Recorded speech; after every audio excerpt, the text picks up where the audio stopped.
The pig farmer is at the 2024 National Pork Forum for Swine Web. I have with me Dr. Gordon Spronk. Is a gentleman that probably the title that goes behind his name, as long as influence on the swine career, goes back many years. And Dr. Gordy, I'm going to say that I knew of you before you really got to be famous, and the influence you had on me is that my first week of judging at South Dakota State, Dr. Dan G pulled me in my office and said, "Leon, you want to judge, you want to learn how to talk?" He gave me 3 tapes. One of them was you, and he said, "You sound like these guys." The other 2 are your brothers. He says, "You sound like these, you're going to judge." Thank you, Dr. Gordon. I judged. Yeah. Very well, thank you.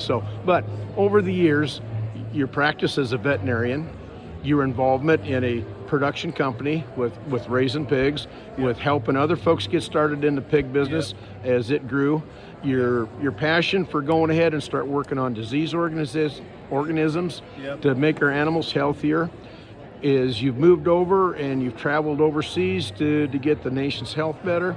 You've turned around and now you've stepped onto the National Pork Board, bringing some of that background.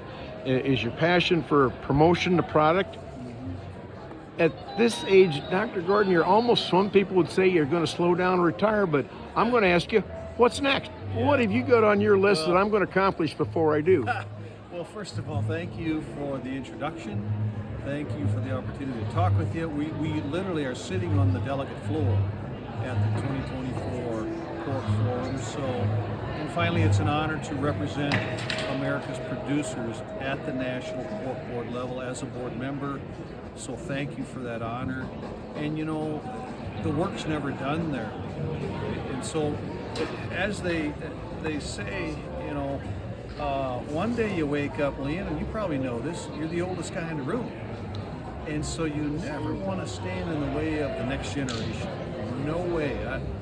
If there's someone young and aggressive and knowledgeable and passionate about the industry, I'm not going to stand in the way. But you've been very good over the years of encouraging those folks and giving any assistance that they think they might need. And I would continue to encourage them. But sometimes those young people need to have the old gray hair in the room. And if no other reason than to serve as a warning, to not make the same mistakes I've made. Historical significance? Historical significance of efforts already made to focus on the possibilities of what could be. And for surely, and I think you share this passion with me, we want them to be more successful than I or my family, Randy and Seth and Tyler ever will. We want the next generation to be more successful. If I got a job to do yet, it's to encourage them. There's a point where we step in, is that our experience as a leadership is what we may have tried to do in the past that didn't work. We can let them know that we tried it, here's what didn't work, but if you've got another idea, here's what could go to it.